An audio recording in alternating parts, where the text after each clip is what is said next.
Mesdames et messieurs, bonjour. Je vous l'annonçais à l'entame de cette émission. Nous recevons dans le fauteuil de l'entretien de dimanche politique ce dimanche Dr Patrick Renou, sociologue, politiste, enseignant.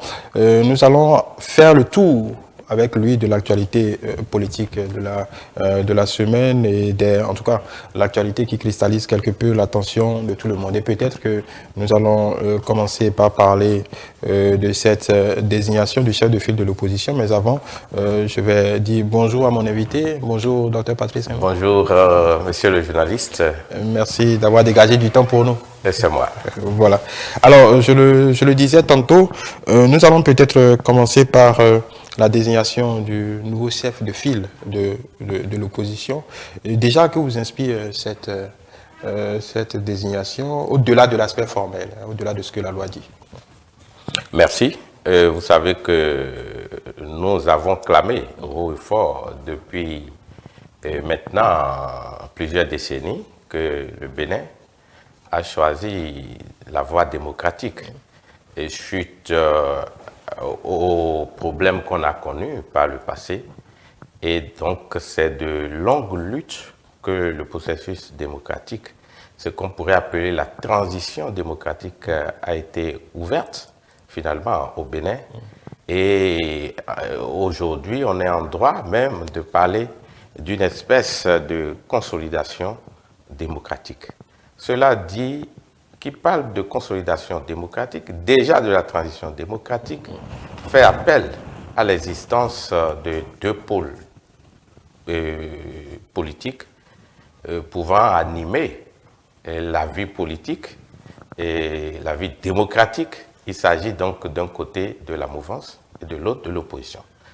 Et effectivement, dans notre pays, il y a eu des réformes à partir donc de 2019. Et tout le monde sait les difficultés qu'il y a eu autour.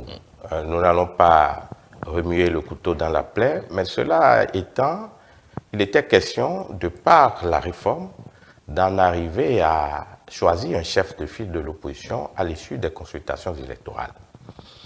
Et on a eu un premier, Paul Roupet, donc en 2021, donc à la suite des élections communales de 2020, et nous sommes à la deuxième expérience, celle qui a consacré Éric Ndoye comme étant le chef de file de l'opposition. Mais la lecture qui se fait, c'est que avant qu'il ne soit nommé par décret pris en Conseil des ministres, comme l'exige la loi, il y a eu beaucoup de commentaires. Et à un moment donné, les uns et les autres avaient l'impression qu'il y a l'ombre d'une caporalisation donc de cette nomination qui était finalement au bon vouloir du chef de l'État, vu que la loi lui donne les coudées franches après que proposition lui soit faite par la Sénat, par le Conseil électoral de la Sénat.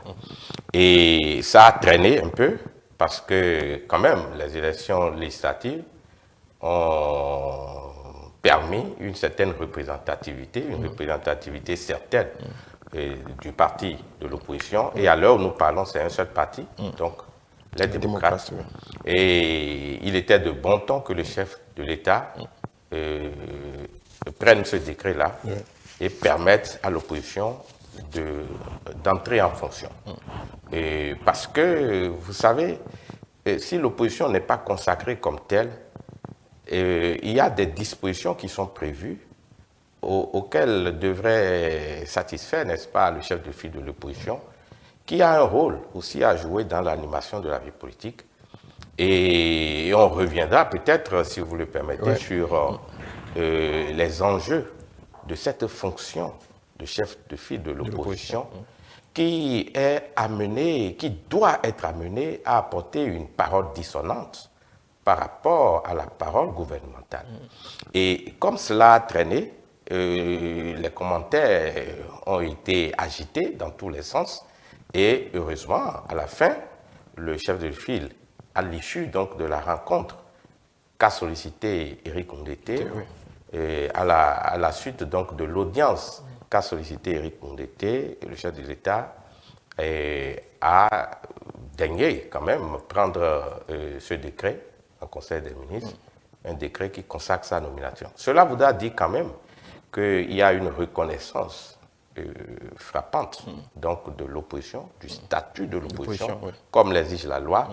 Et les commentaires aussi ont laissé entendre qu'il faut quand même, à un moment donné, on en arrive à une autre procédure pouvant conduire à la nomination donc, du chef de file de l'opposition, pour ne pas donner l'impression que le pouvoir exécutif va continuer à caporaliser et à décider du temps, n'est-ce pas, de mise en fonction ou d'entrée en fonction du chef de file de l'opposition. L'un dans l'autre, on est parvenu à un dénouement heureux, à un heureux dénouement, et qui veut quand même que le chef de l'État reconnaisse la pertinence et d'abord décide de mettre en œuvre la loi et peut-être à terme, on va envisager que à l'issue donc de la représentation de l'opposition, qu'il y ait un processus plus que jamais automatique pouvant permettre d'installer le chef de file de l'opposition plutôt que de laisser libre cours, n'est-ce pas, au pouvoir exécutif qui n'a pas l'obligation de délai, en tout cas suivant la loi actuelle, n'a aucune obligation de délai. Et selon que l'on a affaire à un profil à la tête donc, de l'opposition ou à un autre, c'est-à-dire à un autre profil, le chef de l'État peut faire traîner les choses exprès, en tout cas pas forcément lui, mais je parle de l'institution en tant que présidence de la République, peut décider, ça peut être lui, ça peut être un autre, en tout cas, si rien ne se fait, cela peut donner l'impression que le chef de l'État peut jouer sur le délai, quitte à retarder un peu la mise en fonction donc, du chef de file de l'opposition. Et donc, au-delà de tout ce qu'on vient de dire, le constat quand même qui se dégage, ou si vous voulez, même la conséquence, c'est que le chef de l'État satisfait à une obligation statutaire et réglementaire et en même temps reconnaît indirectement l'existence de l'opposition, la légitimité de l'opposition et c'est tout à fait normal que le pouvoir trouve en face aujourd'hui une opposition qui est susceptible de contrebalancer la parole gouvernementale, qui a des obligations, mais également des avantages. Et comme le pouvoir exécutif qui est habilité à mettre en place un gouvernement avec des attributions bien précises, des départements ministériels ayant des attributions bien précises, de la même façon, les tests sont prévus que l'opposition aussi, par le biais de son chef, soit installée comme tel, dispose d'un cabinet qui fonctionne. Pas forcément à la manière du fonctionnement auquel on devait s'attendre du côté de la mouvance, mais toutes choses étant égales par ailleurs, on peut quand même laisser entendre qu'il y a quand même à l'étape actuelle des choses une reconnaissance de l'opposition et que l'opposition telle qu'elle était perçue en 2019 ne revêt plus les mêmes caractères en 2023. Et c'est bon pour la démocratie, c'est bon pour l'animation de la vie politique. Voilà, en attendant de revenir sur les enjeux, en tout cas, de voir ce que ça change très précisément pour le débat public, on ne peut pas ne pas mettre en parallèle cette désignation d'Éric Ndoundété avec le précédent qui a, on va dire, qui a subi ou qui a cristallisé toutes les reproches, en tout cas, ou les procès en sorcellerie de ceux qui aujourd'hui endossent la touche d'opposition. Déjà, qu'est-ce qu'on peut retenir du passage de Paul Rompin? Il faut dire que Paul Rompin a été installé dans des conditions un peu délicates. Et nous étions en 2021, suite aux élections communales de 2020. Et tout le monde sait les tiraillements qu'il y avait eu et même les commentaires qu'il y avait eu et qui ont finalement, je vais dire, permis de constater que Paul Roupet, avec son parti, je veux dire la FCBE, on peut dire que ce parti politique a été tassé d'une certaine forme de collaboration. Hein, et donc, l'installation de Paul Roupet, à l'époque, ne permettait pas d'avoir toute la lisibilité de l'objectivité que requiert un tel processus. Mais toujours est-il que Paul Roupet a été installé sans forcément avoir la légitimité reconnue comme telle, parce que n'oubliez pas, tous les partis se réclamant de l'opposition n'étaient pas allés aux élections communales. Oui, justement, ça me permet de vous poser une question d'éthique, on va dire d'éthique en politique. On se rappelle que à ce moment-là, le parti Les Démocrates, par exemple, avait refusé de se conformer. Non pas qu'on l'ait empêché, mais avait refusé de se conformer pour les communales 2020. Aujourd'hui, on ne va pas refaire l'histoire, on peut se remémorer tout ce que ce parti a dit et a fait, a professé contre cette architecture. Aujourd'hui, c'est comme si tout cela n'avait jamais existé. Moi, je ne m'inscris pas forcément dans cette logique. Vous savez, le temps a fait son œuvre. Et les récriminations qu'il y avait eu par le passé, et à l'usure du temps, et certaines positions pourraient être revues. Et c'est ce à quoi on a assisté. Et n'oubliez pas, j'ai dit tout à l'heure que c'est inutile de revenir sur les conditions dans lesquelles la loi a été votée. Et inutile également de revenir sur les réserves qu'il y avait eu à l'époque. Et donc, moi je pense pour ma part que les démocrates avaient avancé un certain nombre de raisons pouvant justifier leur retrait de la course, quitte à ce que les partis d'en face se fassent une autre opinion, une opinion contradictoire. Et donc, vous savez, c'est d'ailleurs cela qui est requis en démocratie. Il est inutile de s'attendre forcément à avoir des points de vue convergents. Et donc, moi je pense pour ma part que l'essentiel aujourd'hui, c'est d'avoir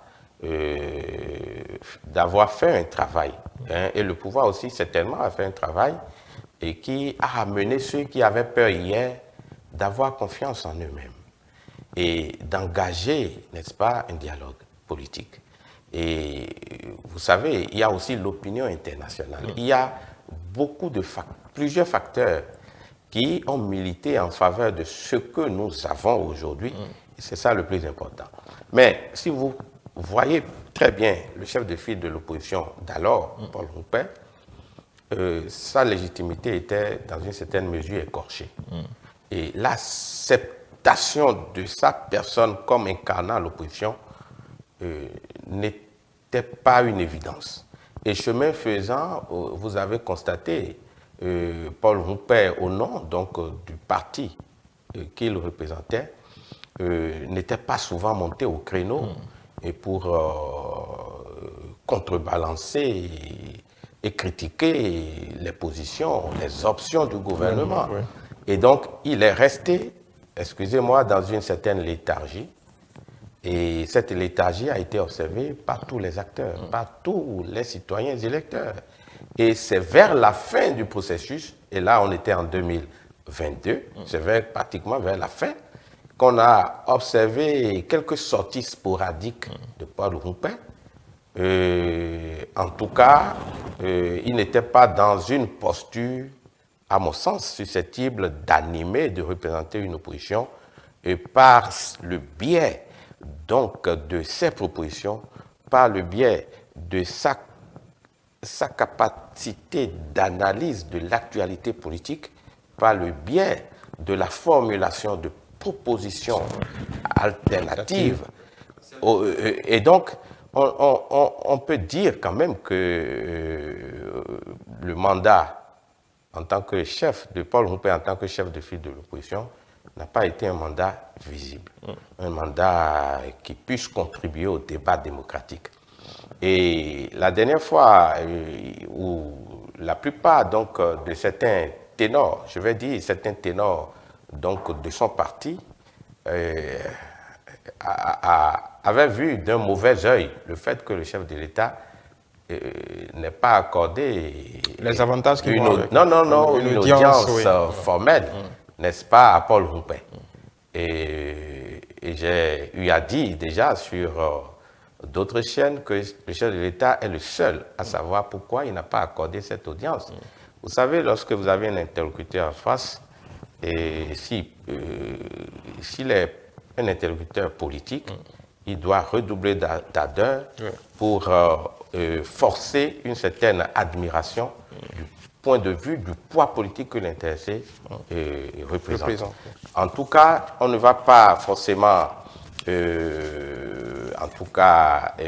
peindre en noir le passage de Paul Roumpé à la tête donc, de l'opposition, mais toujours est-il que tout le monde a constaté par lui-même qu'il y avait assez de ratés et qu'il est temps que l'opposition redore tout son blason susceptible de lui permettre de se rendre plus crédible aux yeux des citoyens électeurs. Et vous savez, même avant que Éric Ndete ne soit nommé, il a été reçu par le chef de l'État. Et c'est en cela déjà que moi je vois qu'il y a un pas qui est fait, de par la posture même du chef de l'État et de par également la posture de l'interlocuteur qu'il a en face. Et c'est ce qui est souhaité, que l'opposition redouble d'ardeur, montre toute sa crédibilité et pour que les uns et les autres reconnaissent sa légitimité pour l'évolution du débat démocratique. Voilà. Mais si on doit se poser la question de savoir aujourd'hui ce que ça rapporte. Oui, qu'est-ce que ça change concrètement? Voilà, du point de vue du débat. Oui. Vous savez, d'abord, le chef de file de l'opposition appartient à un parti politique. Et ce parti politique a l'obligation de se déclarer comme étant un parti d'opposition. Ce qui est déjà fait.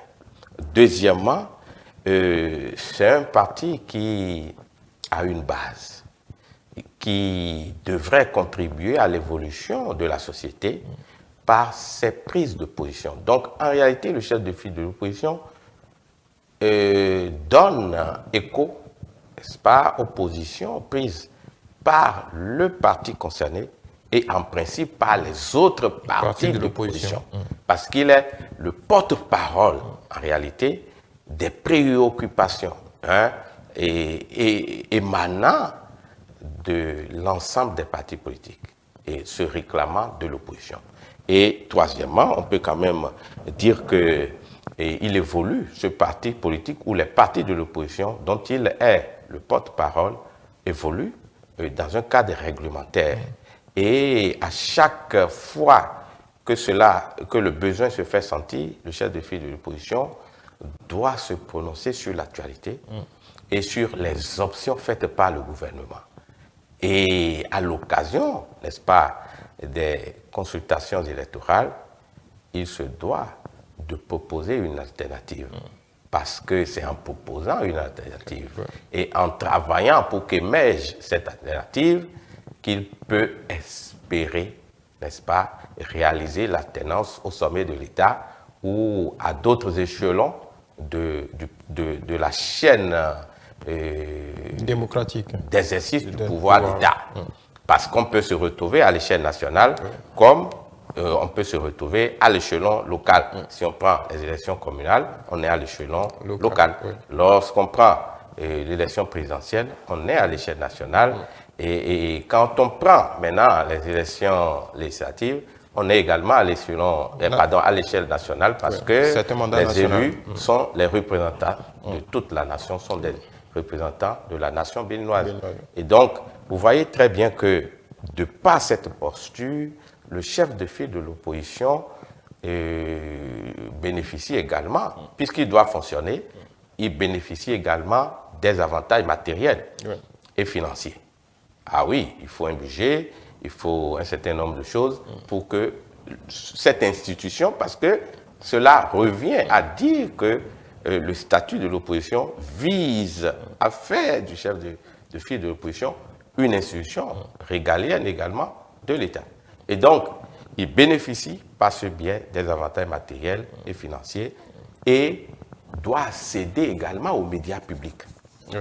Ah oui, pour pouvoir se prononcer, et cela participe naturellement de sa visibilité au plan interne, c'est-à-dire sa visibilité nationale et également de sa visibilité au plan international.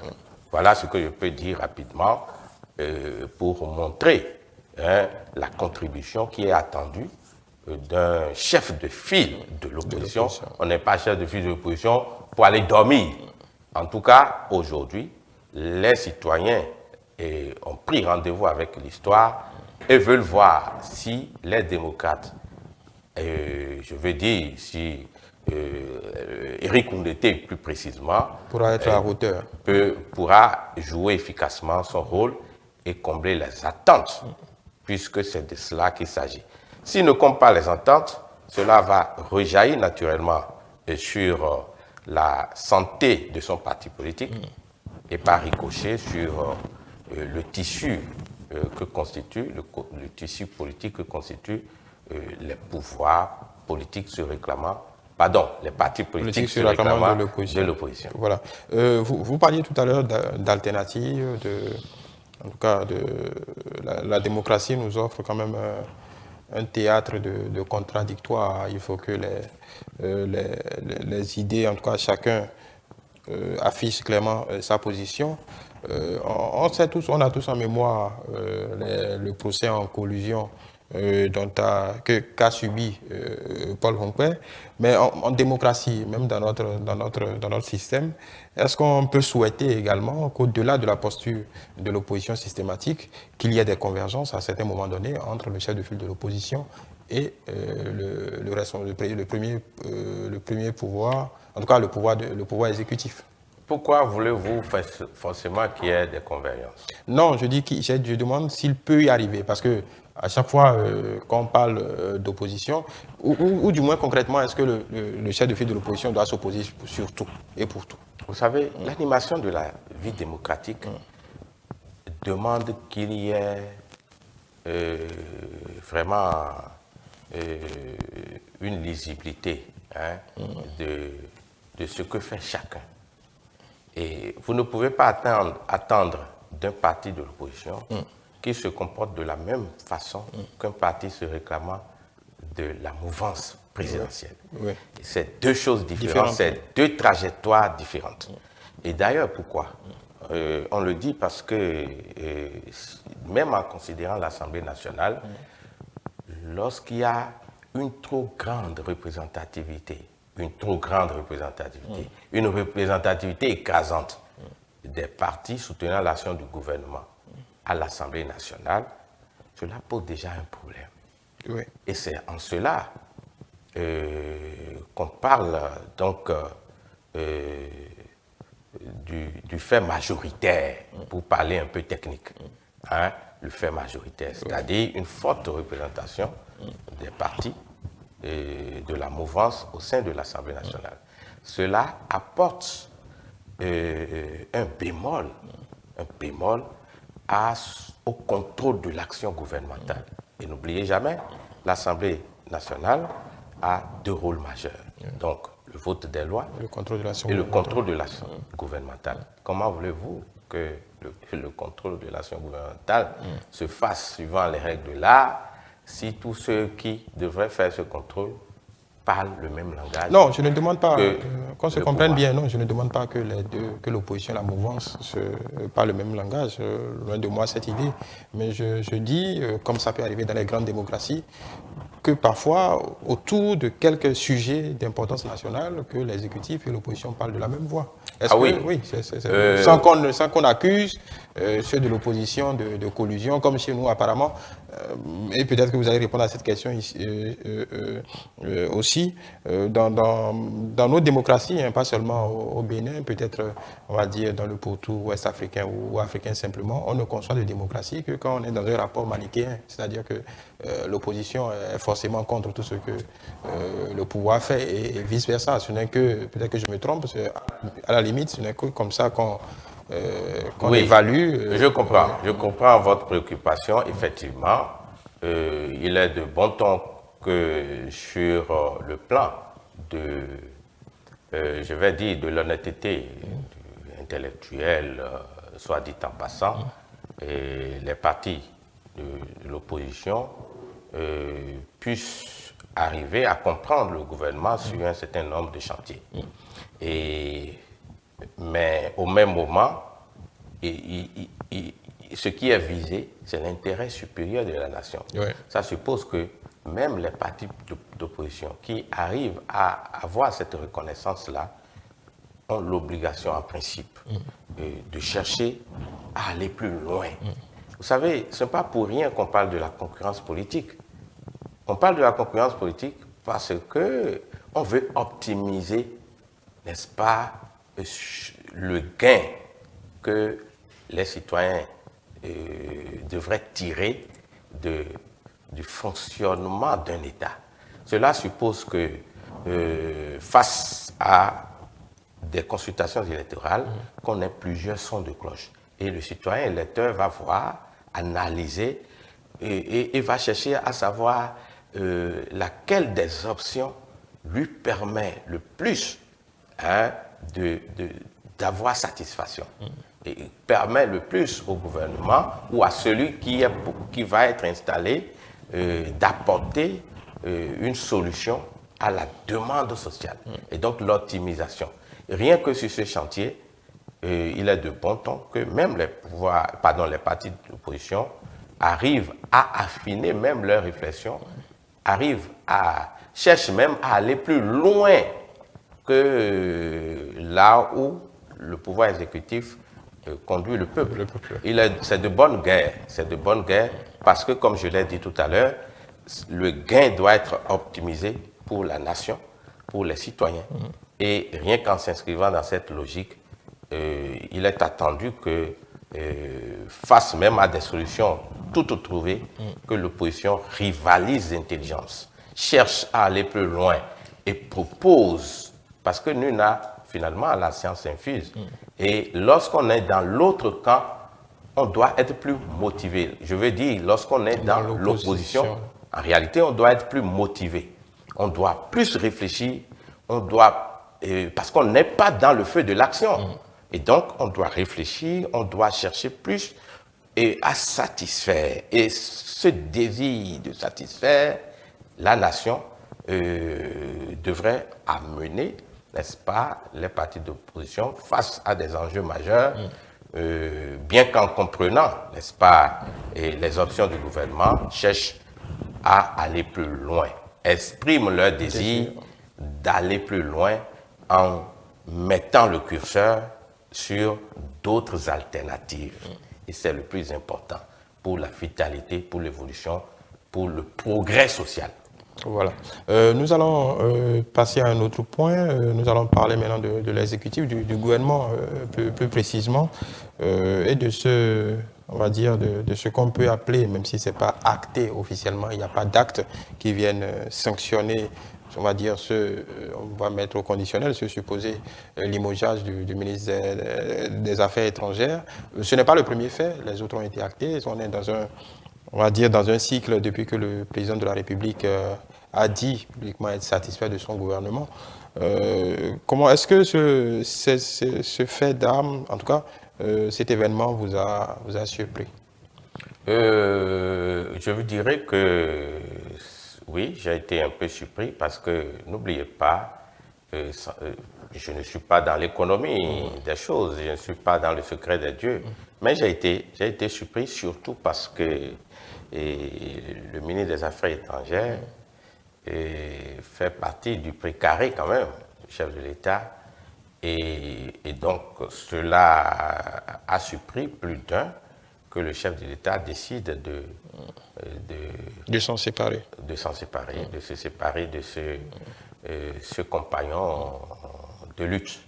Bon, le chef de l'État a ses raisons, parce qu'au-delà de tout, c'est lui qui doit rendre compte, n'est-ce pas, au peuple béninois. C'est lui qui est élu au suffrage universel. Et à ce titre, il est habilité à nommer, puisque notre Constitution fait du chef de l'État en même temps chef du gouvernement, oui. puisque nous sommes dans un régime présidentiel. Et du coup, il revient au chef de l'État, chef du gouvernement, de nommer des ministres. Et les ministres sont dans une fonction d'abord politique. Et la nomination repose avant tout sur la confiance. Sur la confiance.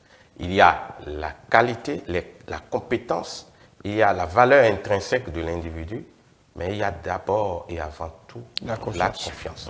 Si la confiance disparaît, ce n'est pas la peine. Et je pense pour ma part que, comme cela a été pour le cas du ministre récemment limogé, oui, de la justice, Séverin. Le ministre de la Justice, comme cela a été, on est dans un cas pareil où le chef de l'État a perdu confiance au regard des événements dont il a la mesure. Bon, il a perdu confiance, il se sépare de lui, c'est tout à fait normal.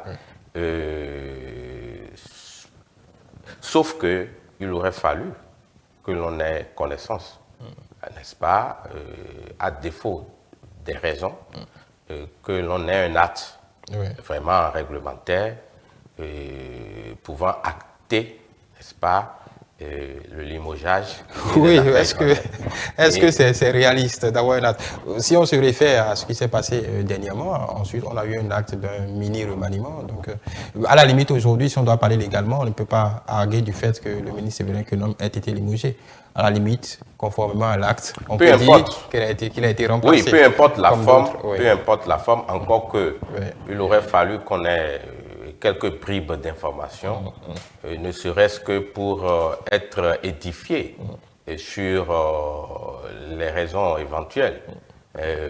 Mais sans nous donner les raisons, il aurait fallu que le pouvoir exécutif assume intégralement ses décisions et en assumant intégralement, qu'on dise par le biais d'un acte officiel les raisons, à défaut de donner les raisons, qu'on prenne un acte de limogeage.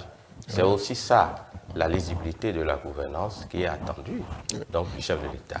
Et donc, peut-être qu'un de ces jours, il s'en expliquera. On le sait tous, il y a très peu de questions. Non, dans tous les cas, ça serait trop tard.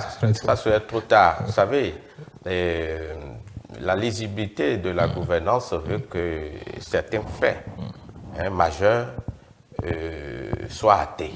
C'est très important. Et il ne faudrait pas laisser subsister l'ombre d'un doute sur tel acte ou tel autre.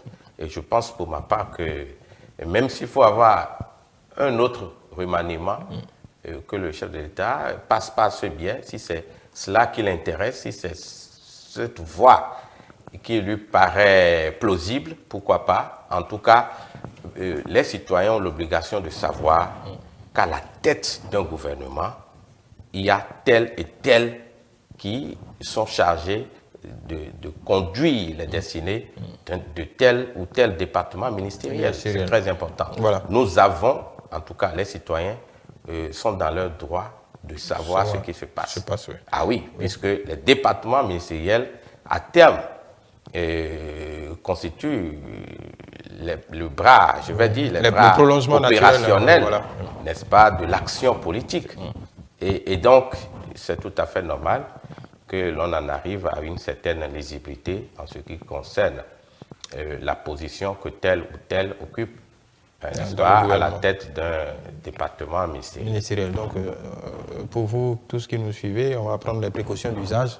On peut le dire, jusqu'à preuve du contraire, le ministre Agbenossi est toujours membre du gouvernement, parce qu'il n'y a pas d'autres actes qui soient venus, en tout cas publiquement, légalement sanctionnés ce limogeage. Mais non, est-ce que, peut-être une question quelque peu anecdotique, depuis cette déclaration du chef de l'État, on voit, on se rend compte que, disons, en griffe, les mauvaises nouvelles s'accumulent au niveau en tout cas de l'équipe gouvernementale. On peut légitimement, comme vous le dites, remettre en question l'alchimie gouvernementale, en tout cas du moment. Est-ce que c'est assez préoccupant? Parce qu'encore une fois, on n'a pas l'habitude le président de la République nous a habitués à ne pas tourner autour du pot. Ce jour-là, quand il le disait à l'occasion de la visite du président Bazoum, je crois, il assumait mon équipe, je suis satisfait de mon équipe, il n'y a aucune raison de changer. Et on a vu que depuis, c'est un peu comme si quelque chose, en tout cas, je ne dirais pas la nature, en tout cas, je ne sais pas sur quel compte mettre cela. On a l'impression que les événements, disons, tendent à lui forcer quelque peu la main. Oui, il y a deux lectures possibles. Soit au moment où il faisait la déclaration en présence de Bazoum, et sa langue lui a fouché, soit il savait que les quelques cas je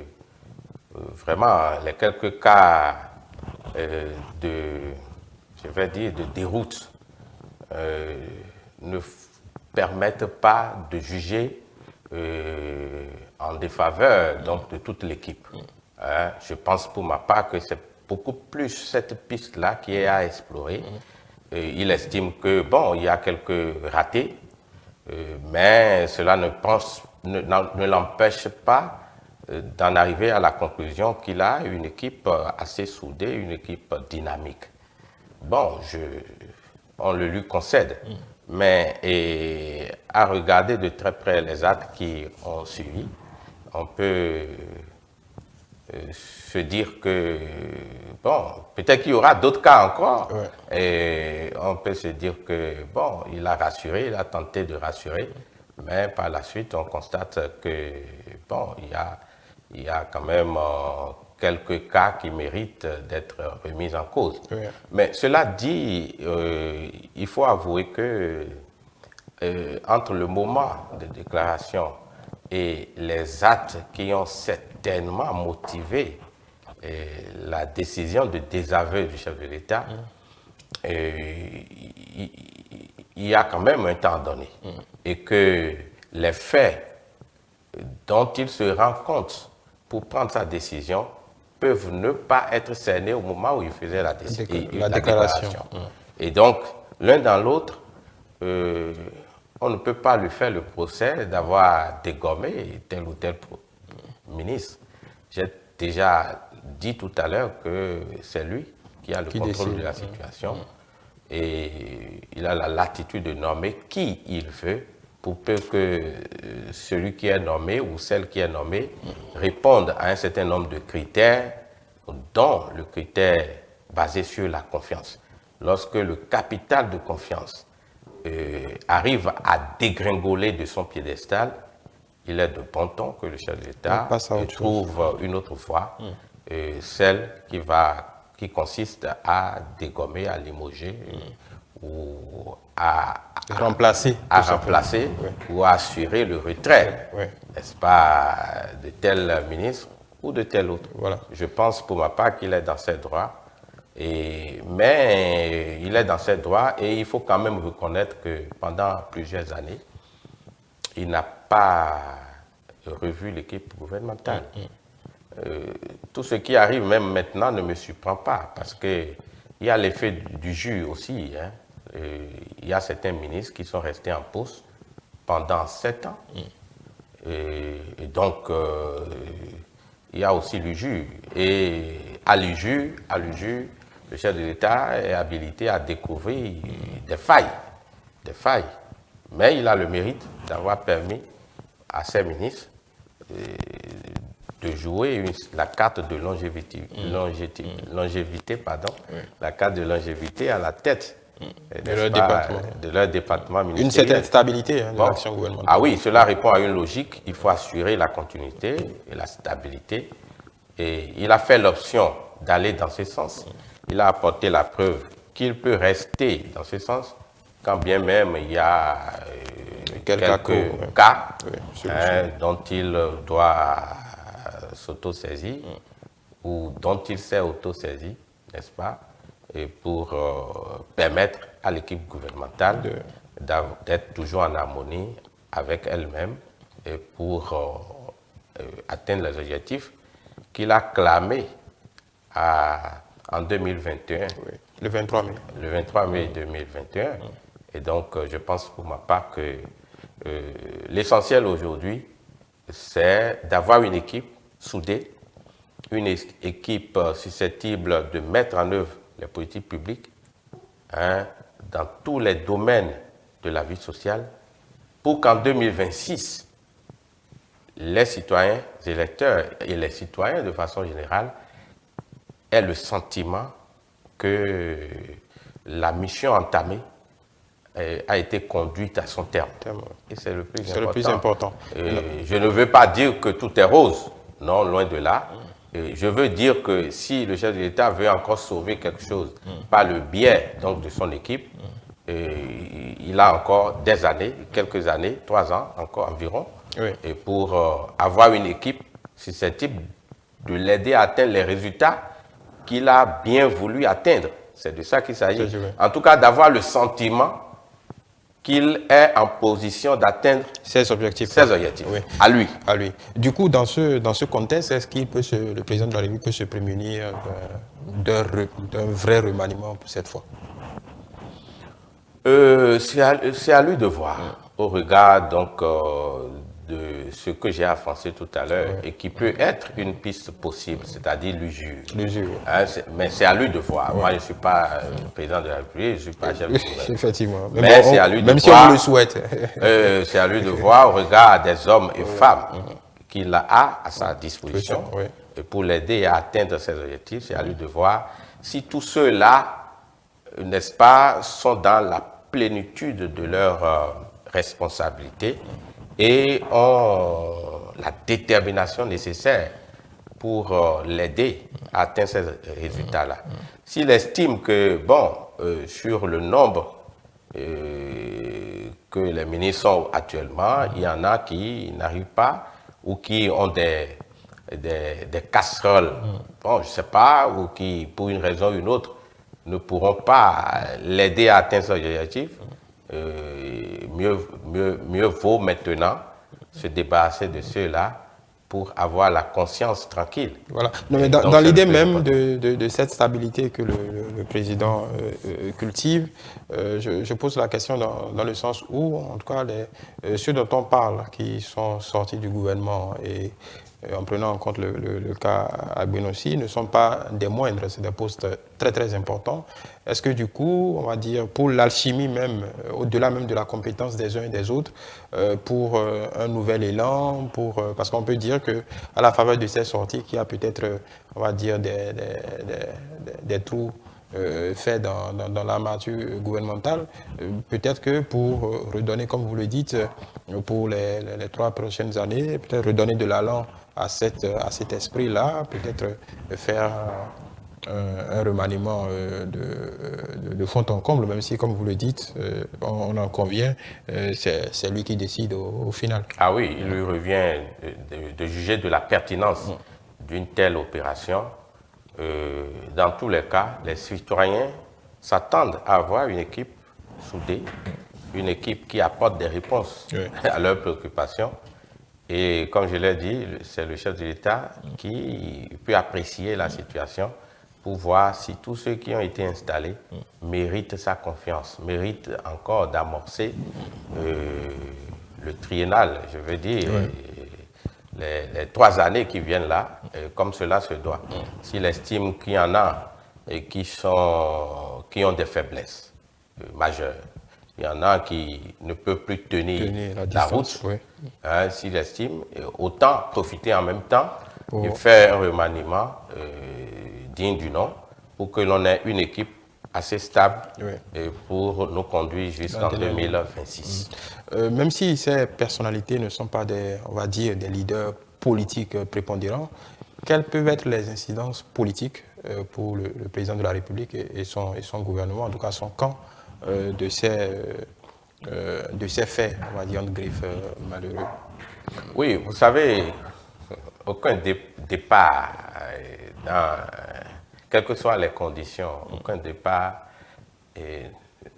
ne peut pas être acclamé par ceux qui ont été évincés. Ils auraient souhaité continuer la route.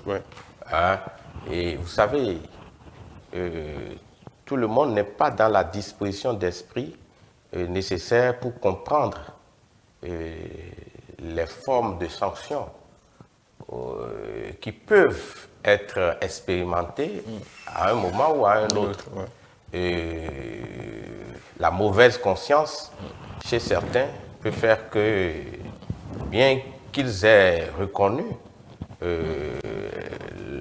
leur dérapage et ne soient pas forcément à même de reconnaître, de digérer cette la éviction sortie du gouvernement et dans leur éviction. Donc, je pense pour ma part que dans tous les cas, vous savez, on avance lentement vers 2026. Exactement. Et le chef de l'État fera l'expérience, cette amère expérience, qu'on le veuille ou non, puisque l'histoire politique du Bénin nous a montré cela. Lorsque vous dirigez vers la fin, il y a des gens qui vous abandonnent pour une raison ou une autre. Même ceux qui ont bénéficié tout le temps, ce n'est pas évident du pouvoir, je veux dire, de par les fonctions, les hautes fonctions qu'ils ont occupées, les hautes fonctions qu'ils ont exercées, même ceux-là, ce n'est pas évident que eux tous écoutent le chef de l'État à la fin, vers la fin de 2026, pardon, à l'approche de 2026. Et ce n'est pas évident. Donc, à plus forte raison pour ceux qui ont été évincés. Il peut en avoir. Je ne veux pas dire que tout le monde est de mauvaise foi ou tout le monde fait des calculs politiques inappropriés.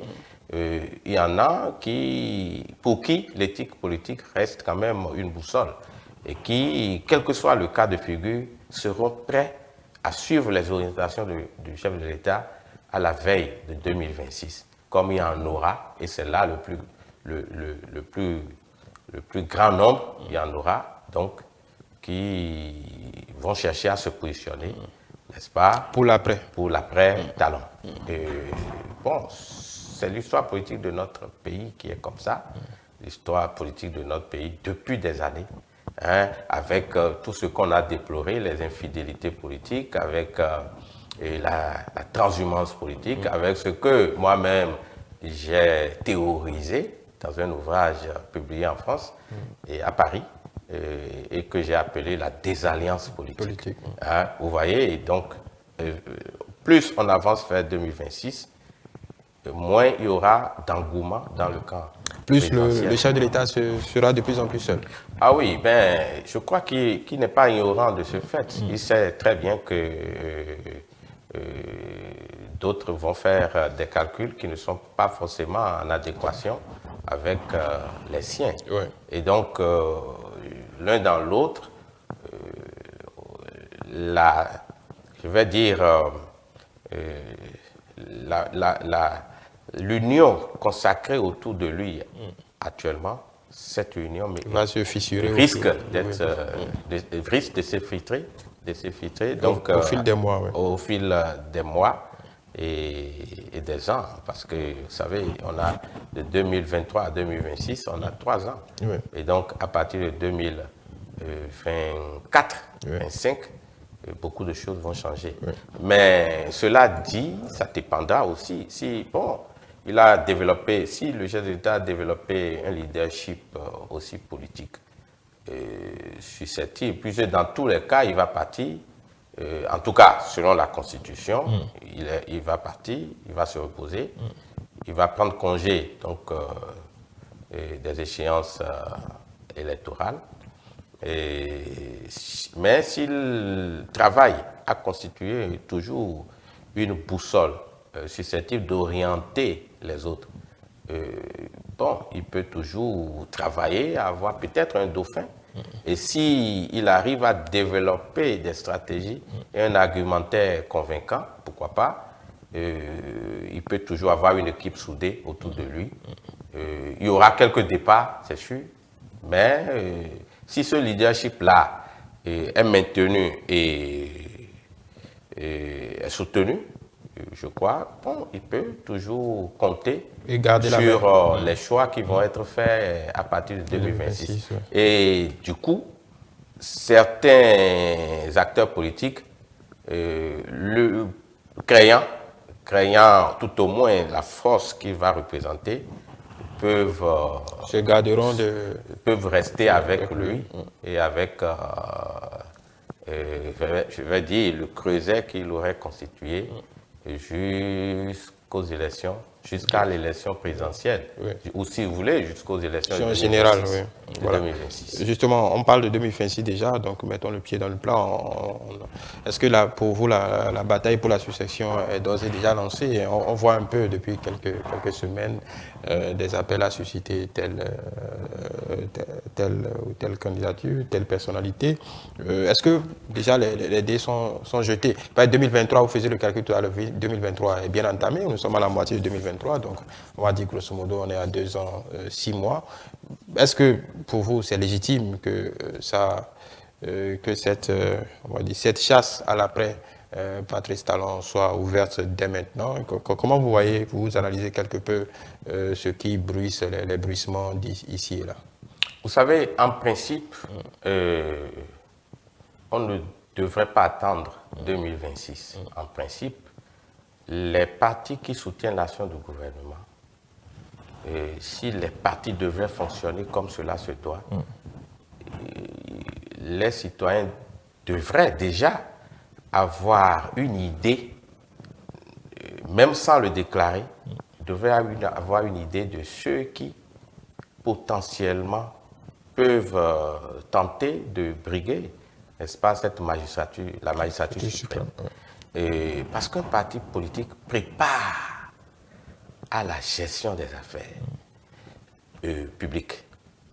Que vous alliez questionner, n'est-ce pas, Burdeau ou Max Weber, le constat est le même, c'est-à-dire faire en sorte que l'idéal que l'on poursuit soit partagé par le plus grand nombre possible de citoyens, ceux-là qu'on appelle militants et au-delà, qui peuvent aider les dirigeants de ce parti à céder au pouvoir ou tout au moins à influencer la gestion du pouvoir d'État.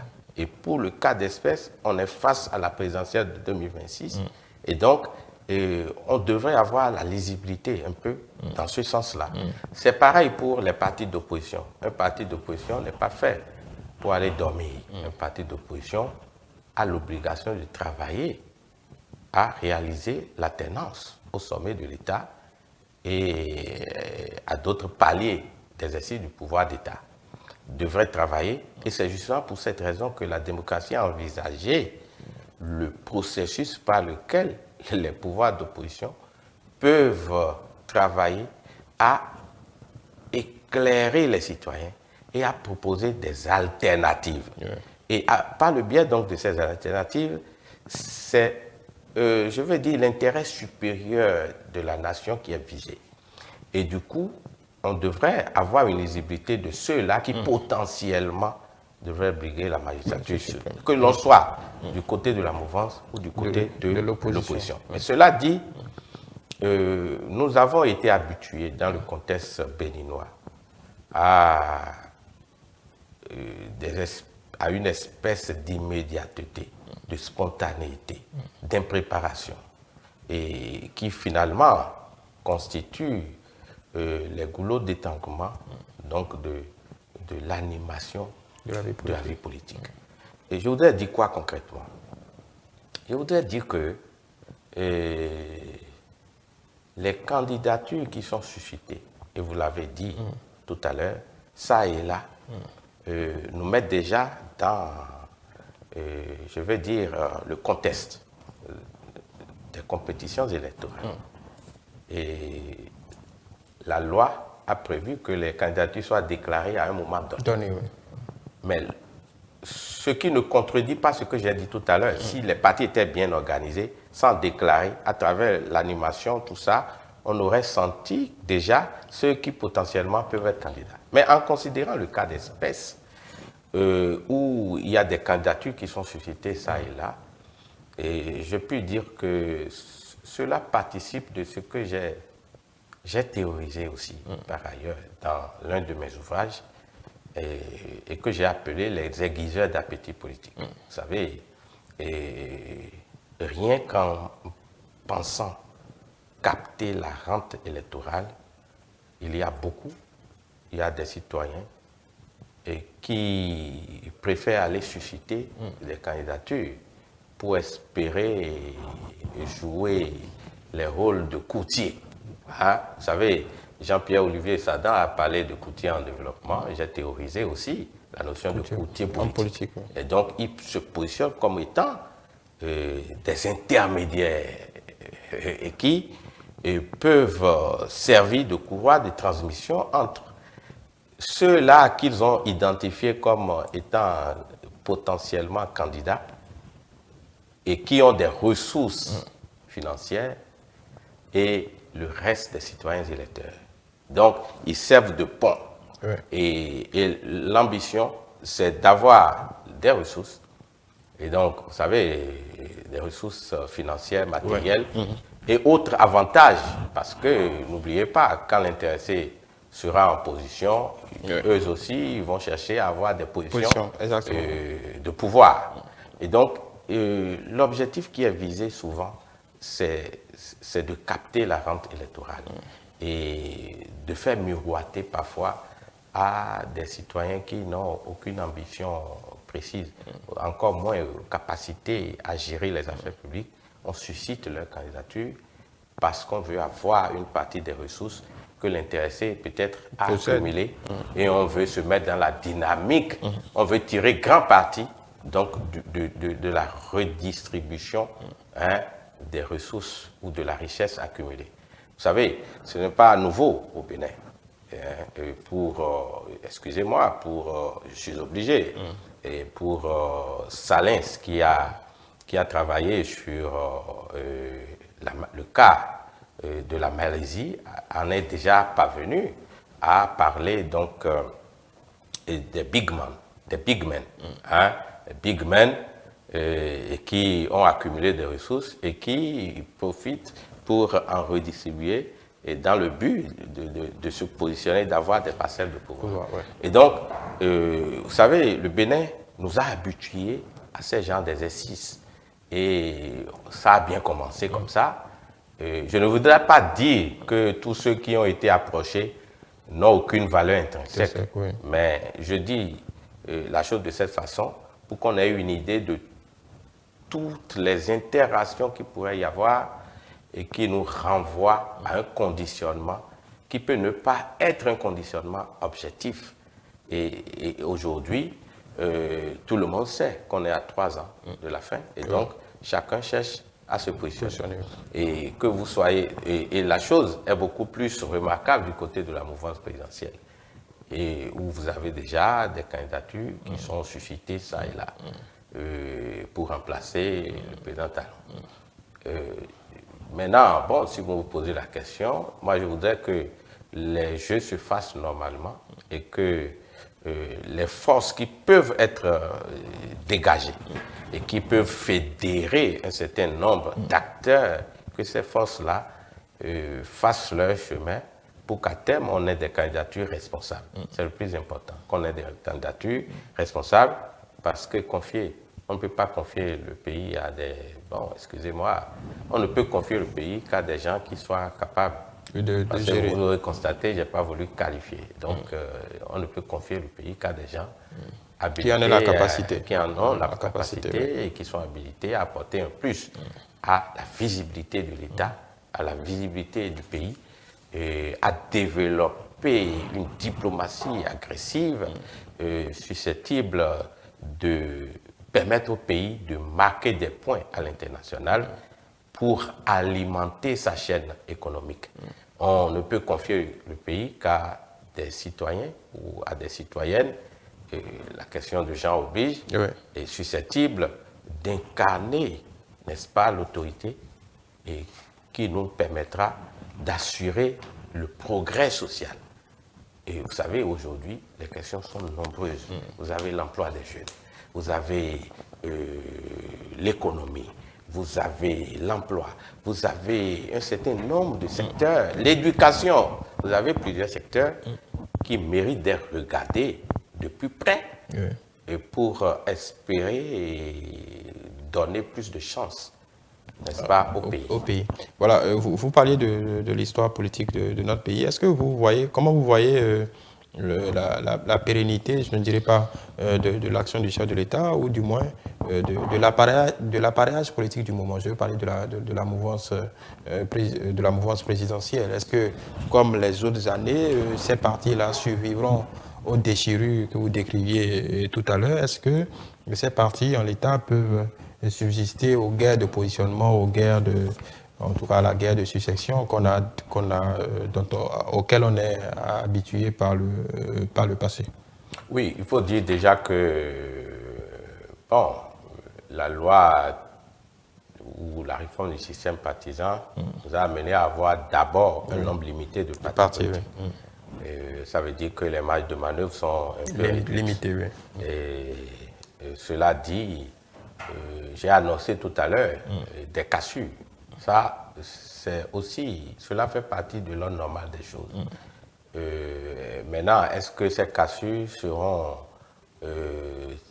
tellement prononcées qu'elles auront un impact visible sur la composition de la classe politique telle qu'elle est aujourd'hui? Et là est la question.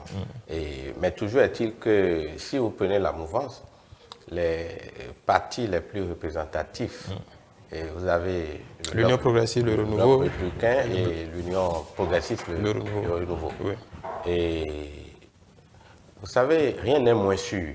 À voir la configuration actuelle, on peut espérer qu'à l'approche de 2026, que la substance va rester. On peut espérer. Mais dans le même temps, rien n'est moins sûr. Le tout dépendra des jeux de couloir qu'il y aura à l'approche de 2026. Le tout dépendra aussi de l'autorité qu'incarnera le chef de l'État à l'approche de 2026. Et le tout dépendra d'un certain nombre de contingences du moment. Et ce sont ces contingences qui vont déterminer la suite des événements. Voilà. Mais toujours est-il qu'on peut dire par expérience personnelle, je peux dire par expérience personnelle qu'il y aura quand même quelques cassures, quelques fichus qui peuvent éprouver la solidité du bloc de la mouvance, des blocs réunis autour donc, du chef de l'État actuellement. Il peut y avoir vraiment des tentatives, des secousses. Il peut y avoir des secousses. Bon, l'essentiel, c'est que l'on ait vraiment une constante susceptible d'amener à compétir. En tant que bon démocrate, je ne peux qu'espérer avoir un champ de compétition qui puisse amener les citoyens électeurs, pour reprendre l'expression de Dompnier, à faire des choix éclairés pour le bien de la nation. Voilà. Vous savez, c'est de ça qu'il s'agit. Au-delà de tout ce qu'on peut dire sur ce plateau, le plus important, c'est que le pouvoir, c'est que le pays s'en sorte grandi face aux défis à relever pour les cinq prochaines années. À partir de 2026. À partir donc de 2026. Voilà. En parlant du dessin de notre pays, vous l'évoquiez tout à l'heure, en 2021, le président de la République a pris des engagements. On vient d'égrener 2 ans dans ce second mandat. S'il y avait un bilan à faire pour vous, que diriez-vous aujourd'hui au regard des engagements pris par le chef de l'État à l'occasion de sa prestation de serment. Je sais que, pour ne pas préempter la réponse, il y a le hautement social, en tout cas, il y a des marqueurs forts que le chef de l'État avait avancés ce dimanche-là. Alors aujourd'hui, qu'est-ce que vous, de votre position, comment vous analysez le chemin parcouru? Bon, vous savez, encore une fois, je ne peux que faire des analyses de ma position d'enseignant-chercheur et de spécialiste de la gouvernance démocratique, et sociologue politiste par endroit. Donc, vous savez que, effectivement, le chef de l'État nous a doigté un certain nombre de chantiers. Et en 2021, au moment où il renouvelait, n'est-ce pas, son pouvoir, son mandat, il a eu, n'est-ce pas, à rendre public un programme du gouvernement, pardon, un projet de société, et qui est attendu pour être converti en politique publique. Et donc, ce programme touche tous les secteurs.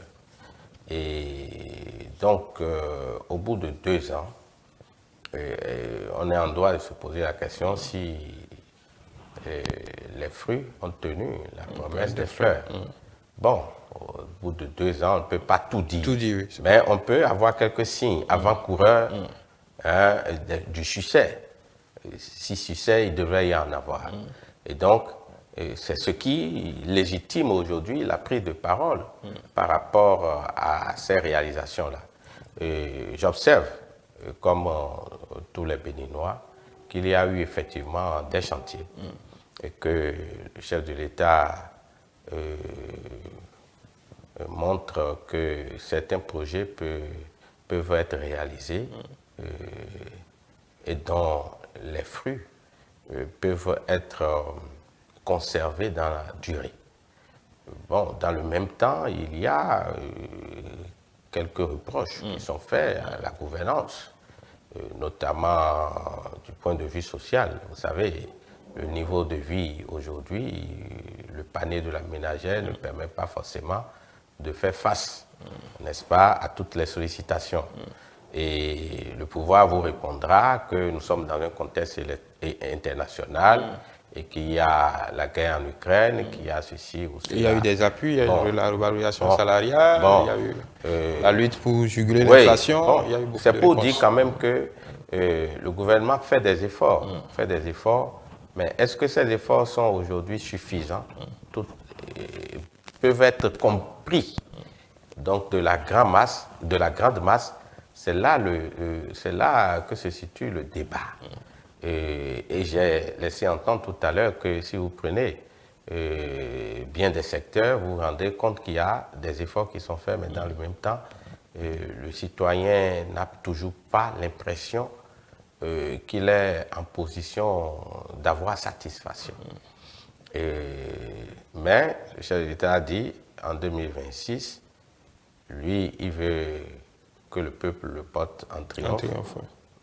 Donc, cela suppose que le peuple aura des éléments probants d'appréciation susceptibles de le convaincre. Et donc, il y a un effort à faire de mon point de vue pour que les objectifs visés soient atteints. Si vous prenez le domaine de l'éducation, il y a quand même des voies les plus autorisées qui demandent qu'il y ait un certain nombre d'actions, de l'école primaire jusqu'à l'université. Bon, le gouvernement répond qu'il est en train de se préparer et d'agir pour combler les attentes.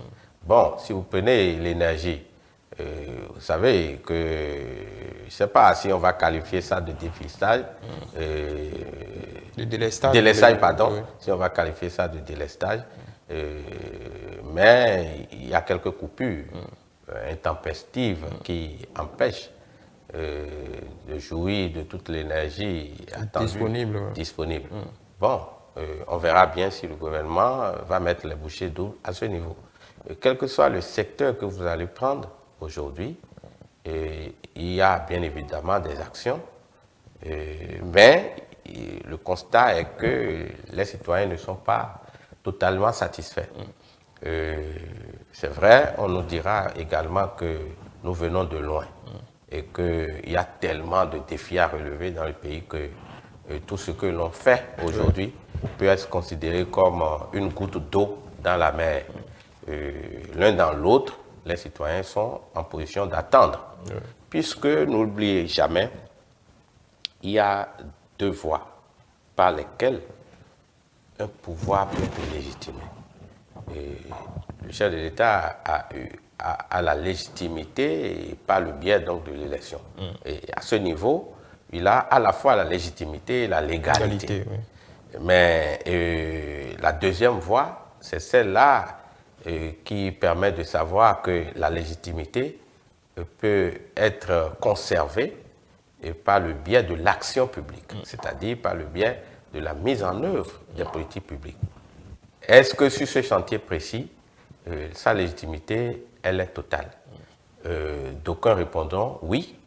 Si je me retrouve dans le cadre gouvernemental, le son de cloche, c'est que tout est fait. Bon. Mais lorsque vous posez la question à d'autres, ils vous diront que ce n'est pas encore ça, puisque le citoyen n'a pas encore réussi à vivre intensément, n'est-ce pas, les résultats donc de ces politiques publiques. Et du coup, les citoyens sont en droit d'émettre quelques réserves. Voilà. Bon, c'est de bonne guerre. Il faut que ces réserves-là soient entendues par le chef de l'État qui va redoubler d'ardeur. Et c'est ça qui est attendu d'un chef d'État, surtout dans le cas qui est le nôtre. Donc, redoubler d'ardeur, ne pas dormir sur ses lauriers. Il fait certainement de bonnes choses, mais ce n'est pas encore suffisant pour contenter tous les citoyens, encore que tous les citoyens ne seront jamais contentés et dans le temps limité.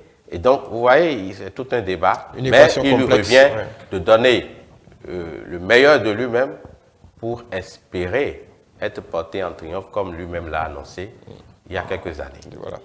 Nous allons parler très rapidement, parce que nous tendons vers la fin de cet entretien, nous allons parler de politique internationale sur deux questions.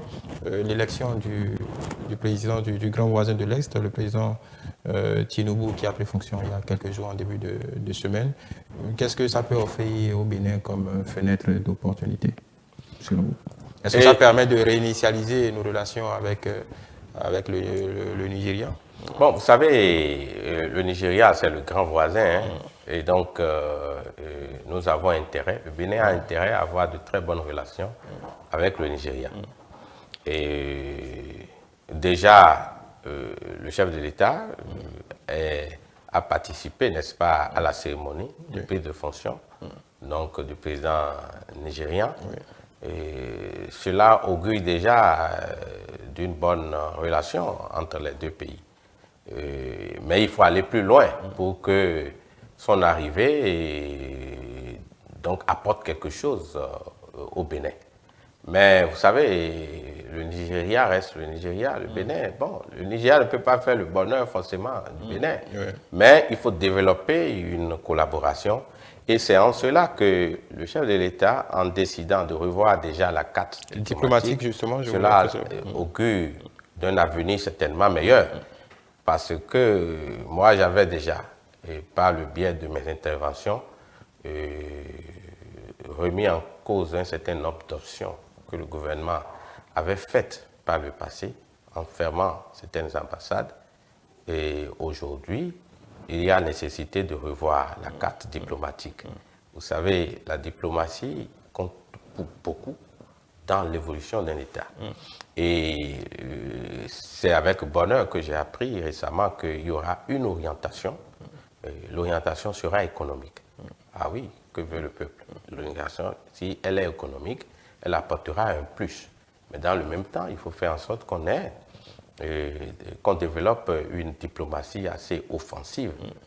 Parce que ce n'est pas le biais de la diplomatie que les investisseurs aussi peuvent être intéressés par ce que nous faisons ici au Bénin. Et leur arrivée constitue forcément une chance pour peu qu'on ait défini à l'avance les conditions de collaboration pour qu'on reste dans une option de partenariat gagnant-gagnant. Et donc, vous voyez très bien qu'en tentant de redéfinir la carte diplomatique, on se met tout au moins dans l'optique que les erreurs du passé pourront être corrigées. C'est déjà bien, parce que vous savez, c'est une œuvre humaine. À un moment donné, il faut s'arrêter, réfléchir pour voir si on a fait les bonnes options. Et aujourd'hui, en tentant de réviser la carte, on se rend à l'évidence qu'il y a des choses qui ont été moins bien faites et qu'il faut aujourd'hui réactualiser les choses. Et pas forcément revenir sur le statut quo d'alors, mais faire en sorte qu'il y ait plus de visibilité et que les citoyens qui se retrouvent aussi à l'étranger aient la possibilité d'accéder aux représentations diplomatiques. Parce que tout en étant à l'extérieur, ils appartiennent. En demeure béninois. Et oui, ils appartiennent à la nation béninoise. Et donc, il faut faire en sorte. Donc, le Nigeria entre en ligne de compte pour tout ce qui va être refait. Même si collaboration il y avait, même si représentation diplomatique il y avait, en faisant cette option cette fois-ci, il y a nécessité de réactiver un certain nombre de choses, de revoir les voies par lesquelles on avait scellé la coopération. Et donc, le Nigeria constitue un atout pour le Bénin, mais il faut savoir l'exploiter. Il faut déjà qu'au sommet de l'État, il y ait quand même possibilité d'échanger.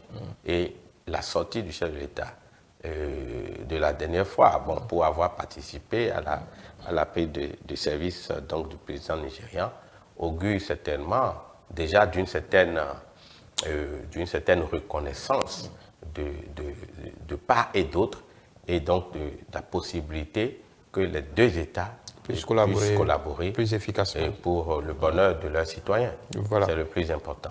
Et vous savez très bien que nous sommes dépendants du Nigeria sur plusieurs plans. Il faut faire en sorte que cette dépendance-là soit étudiée pour que nous offrons plus de chances à nos citoyens d'avoir une économie qui soit centrée sur les préoccupations du Bénin. C'est le plus important. Si nous arrivons, n'oubliez pas la question de sécuritaire. Le Nigeria constitue un gros morceau. Et si, au plan régional, on arrivait à sceller les liens, à avoir une bonne collaboration, on peut espérer contenir la montée donc, de l'extrémisme violent et qui frappe à nos portes. Et donc, il faut faire en sorte que nous soyons vigilants pour que la diplomatie puisse régner puisse prendre de l'ascendance sur toutes les autres considérations qui ne nous avantagent nullement. C'est le plus important à retenir donc, de la venue au pouvoir donc, du président Bola Tinubu. Voilà, on verra bien à l'épreuve des faits ce qu'il en sera dans les prochaines semaines, les prochains mois. On va finir cet entretien, on va dire, par vous.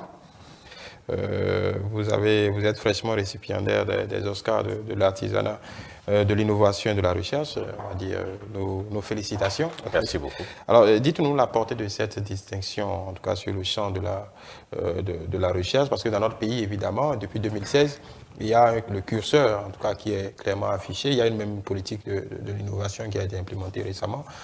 Pour vous, déjà, qu'est-ce que cette distinction représente et qu'est-ce que ça doit, comment nous autres qui observons doivent prendre cela?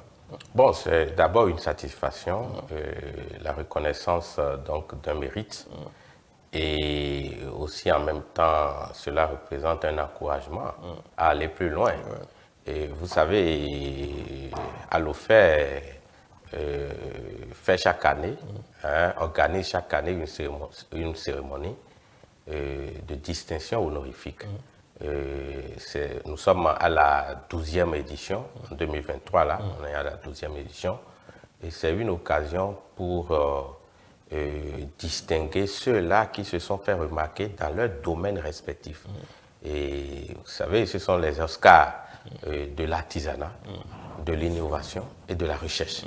Et certains ont même demandé si je suis désormais dans l'artisanat. Et je leur ai dit de relire un peu l'intitulé. C'est donc l'artisanat, l'innovation et la recherche. Et donc, ce sont des femmes et des hommes qui, conscients de leurs responsabilités dans les domaines qu'ils ont choisis, ont fait du travail. Un travail qui est reconnu et par le biais donc, de ces Oscars-là. Et je pense pour ma part que c'est un sentiment de satisfaction, et en même temps que c'est une invite à aller plus loin. Et vous savez que si vous prenez déjà 2022, en tout cas ma recherche a été reconnue au plan international et je suis devenu par la même occasion le premier africain dont la recherche sur les parlements de la rue a été inscrite, n'est-ce pas, au dictionnaire critique de la participation, la démocratie et la citoyenneté en France. Donc, la deuxième édition de ce dictionnaire qui recense des travaux les plus remarquables du monde entier, hein, cette deuxième édition a vu l'entrée donc, de votre fidèle serviteur. Je pense pour ma part que ce qui est intervenu en 2023 n'est que le continuum de ce qui est intervenu en 2022. Et donc, l'ONG Allofer qui fait ces prouesses-là, qui arrive à distinguer, hein, d'abord à remarquer et à reconnaître le mérite des femmes et des hommes qui se sont consacrés à leur domaine spécifique. Je pense qu'il faut saluer cette action-là et remercier par la même occasion les responsables de cette structure, y compris l'ensemble des parrains qui étaient à la cérémonie. Oui. Je vais parler donc du premier, donc du professeur Placide Clédio, qui peut être considéré comme le premier parrain. Et il y a eu d'autres, ils sont 3 au total, et je ne vais pas citer tout le monde. Donc, c'est un signal que l'on lance pour que, quel que soit le niveau où on se trouve, qu'on ait conscience du devoir bien accompli. Voilà. Et que chacun se préoccupe de son domaine. Et vous voyez, moi, je ne suis pas mécanicien, je ne suis pas électronicien. J'ai un domaine que j'ai choisi et je veux donner le meilleur de moi-même dans ce domaine que moi-même j'ai choisi, que personne ne m'a obligé à choisir. Oui. Et donc, ce sentiment du devoir accompli doit être le signal que je lance, n'est-ce pas, au reste des Béninois, pour qu'ils sachent que, quel que soit le domaine où ils se trouvent, quel que soit l'endroit où ils se trouvent, leur travail peut être reconnu pour peu qu'ils donnent le meilleur d'eux-mêmes. Vous êtes, ça me permet de vous poser une question. J'ai introduit cette distinction à dessein, parce que certainement pas certainement vous le méritez, vous n'avez jamais manqué de répondre à nos invitations ici. Ça pose la problématique de la participation des universitaires au débat public. Et c'est vrai que l'histoire nous a montré que qu'il y a à une certaine période, il y a une profusion, en tout cas d'universitaires dans la politique, dans le débat public, à tel point que les citoyens, l'opinion publique ne se prémunissent jamais d'attribuer telle étiquette à tel enseignant ou à tel professeur connu, ainsi de suite. Et je pense que, disons, pour poser ma question, l'effet induit, c'est qu'on a pu observer aussi ces dernières années, en tout cas une certaine réticence des universitaires à empiéter sur le domaine public, alors qu'il y a beaucoup de questions qui doivent être préemptées de droit par les universitaires, parce que nos universités sont censées être le lieu du savoir, donc la réflexion doit bouillonner et sortir de là. Quel est selon vous, c'est vrai que vous, on vous connaît, on vous voit comme quelques autres professeurs d'université, mais pour vous, à l'étape de notre développement, de notre progrès collectif, quelle doit être la responsabilité on va dire, des sachants, comme on aime bien vous appeler, en tout cas, eu égard à tous les besoins de la société en général? Il faut dire que les universités sont considérées comme étant le haut lieu du savoir. Oui. Ça, c'est dans tous les pays comme ça. Et moi, pour la petite expérience, j'ai connu un professeur en France, n'est-ce pas, Yves Saint-Omer, qui parle plus de 7 langues. C'est un Français qui parle plus de 7 langues, qui a même joué un rôle dans la candidature de la seule dame qui a eu à l'élection présidentielle de 2000 en France. Et c'est 2027, pardon, 2007, Ségolène Royal, et qui m'a reçu avant que je ne revienne au Bénin. Ce professeur-là, qui a d'ailleurs préfacé mon ouvrage en France, un ouvrage qui compte parmi les 100 meilleurs ouvrages de géopolitique en 2015, il m'a reçu. Et au bout de nos échanges, il m'a dit quelque chose de fondamental que je n'ai jamais oublié. Il dit, Patrick, tu vas rentrer dans ton pays, ne pense pas que tu vas rester seulement à l'université. Hein, tout en faisant ton travail à l'université, il faut que lorsqu'on te sollicite dans les débats publics, que tu puisses apporter ton éclairage. Et il faut faire en sorte que les productions scientifiques puissent servir également et éclairer le politique. Et je pense que j'ai appris la bonne leçon.